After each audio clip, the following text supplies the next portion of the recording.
الحمد لله نحمده ونستعينه ونستغفره ونعوذ بالله من شرور أنفسنا وسيئات أعمالنا من يهده الله فلا مضل له ومن يضلل فلا هادي له أشهد أن لا إله إلا الله وحده لا شريك له وأشهد أن محمدا عبده ورسوله لا نبي ولا رسول بعده فقال تعالى أعوذ بالله من الشيطان الرجيم بسم الله الرحمن الرحيم يا أيها الذين آمنوا اتقوا الله حق تقاته ولا تموتن إلا وأنتم مسلمون وقال أيضا يا أيها الناس اتقوا ربكم الذي خلقكم من نفس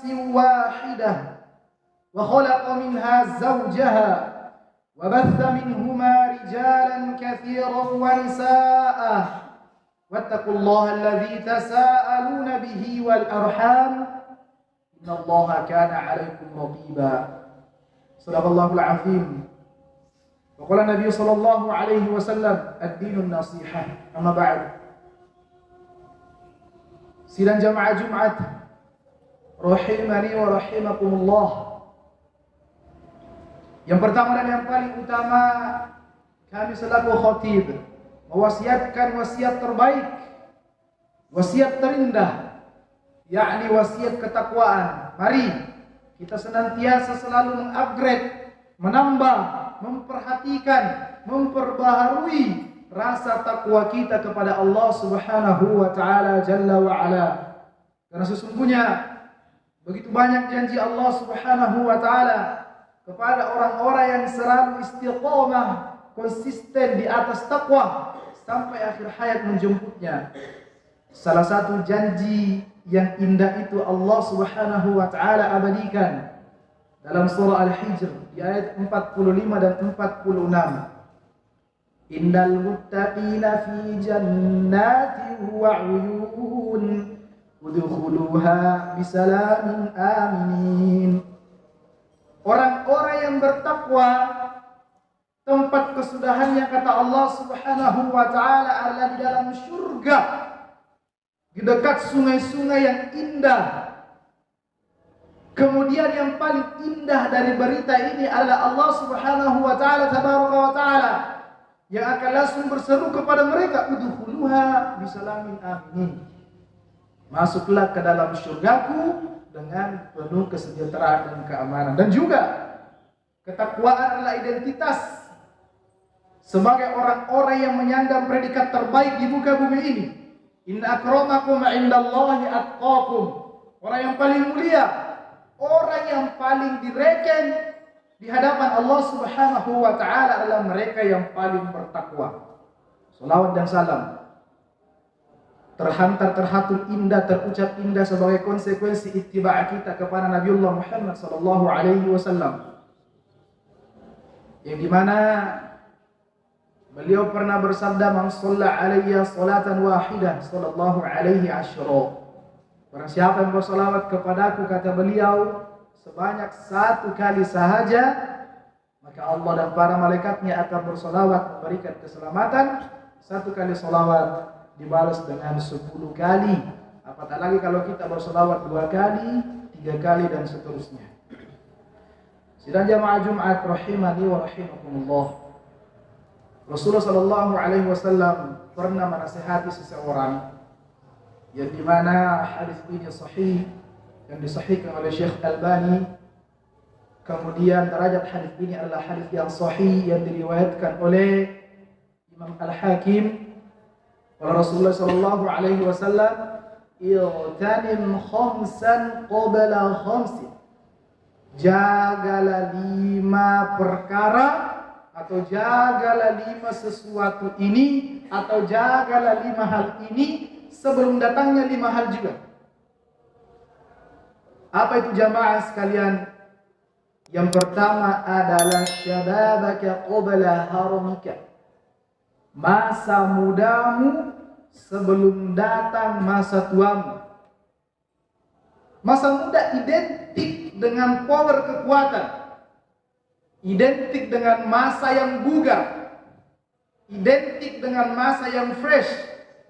Maka merugilah ketika ada pemuda yang tidak mengoptimalkan waktunya sebaik mungkin untuk terus mengais ilmu, untuk mencapai kompeten dirinya, untuk mencapai ketakwaan kepada Allah Subhanahu wa taala dan menjadi bekal di hari tuanya serta di akhirat nanti.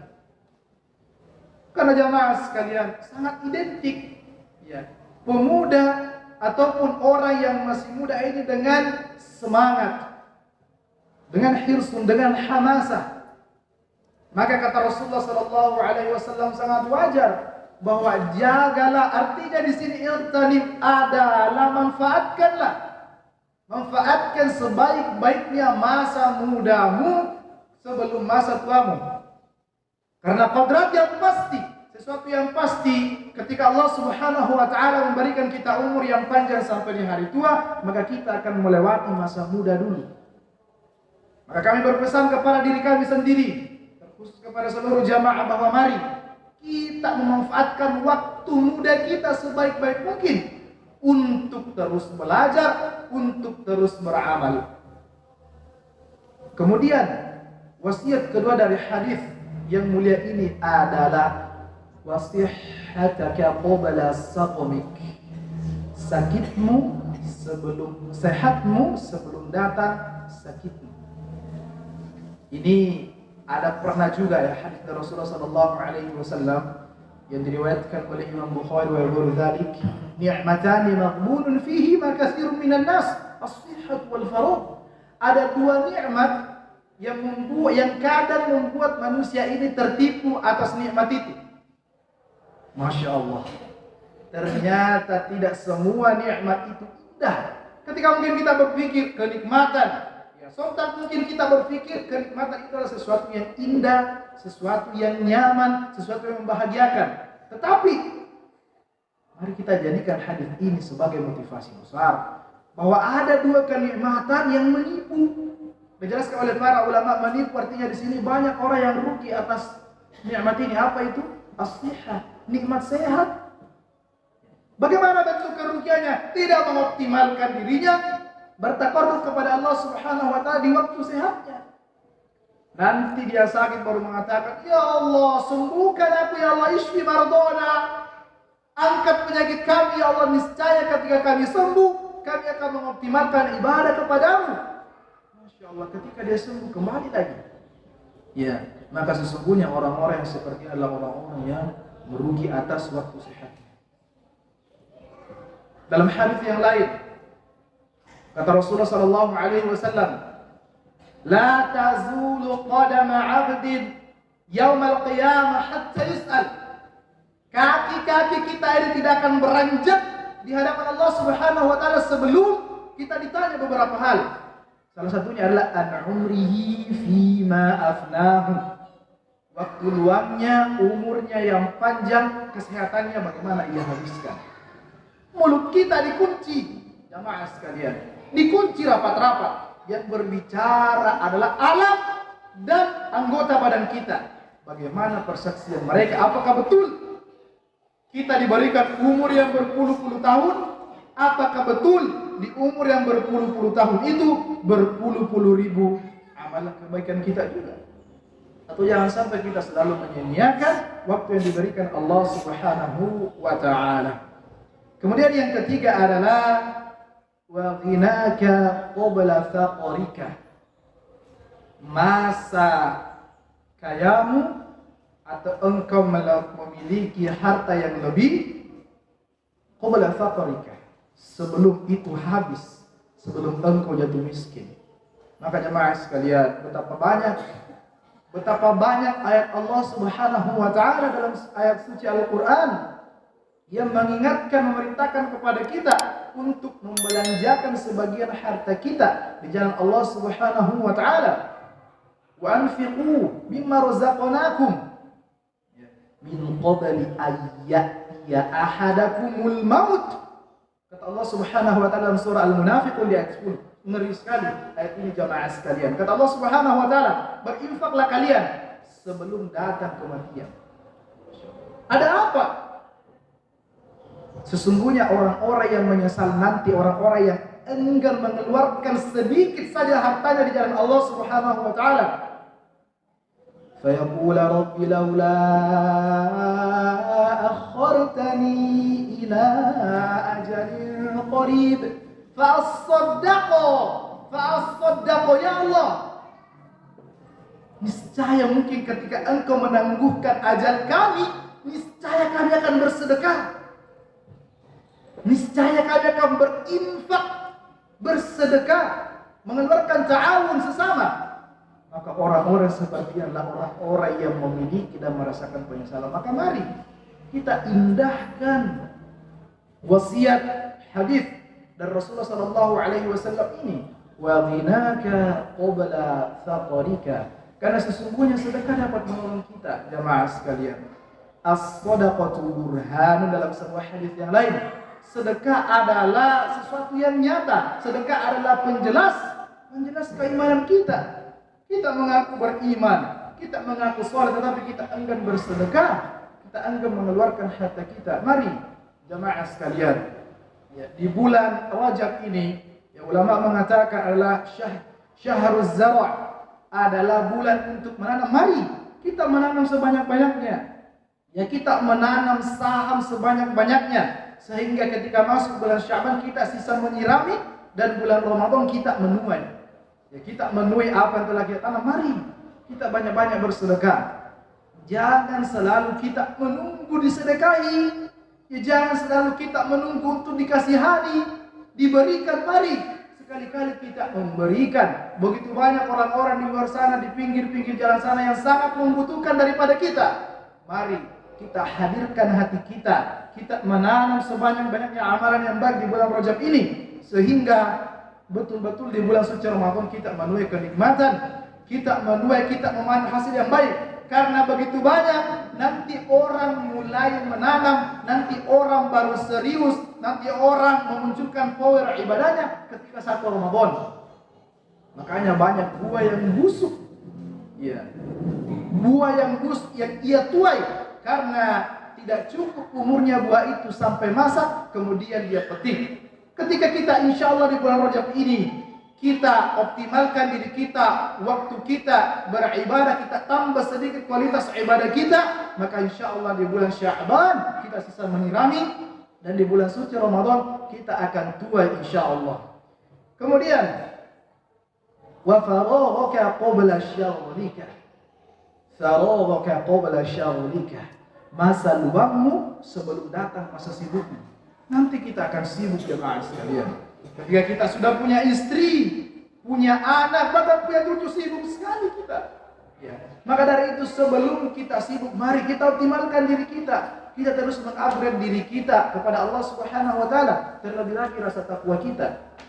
Nah, itu tadi hadis yang kami sampaikan tadi, ni'matani maghbunun fihi ma katsirun minan nas. Ya, ada dua nikmat yang menipu. Yang pertama sihat, yang kedua adalah as-sihhat wal faragh. Nikmat waktu luang banyak sekali. Ya, sampai-sampai kata Rasulullah sallallahu alaihi wasallam, min husni islamil mar'i tarkuhu ma la ya'ni. Tanda baiknya Islamnya seseorang, ya, kata Rasulullah sallallahu alaihi wasallam, ditolak ukuri dengan mampukah kita meninggalkan hal-hal yang tidak bermanfaat.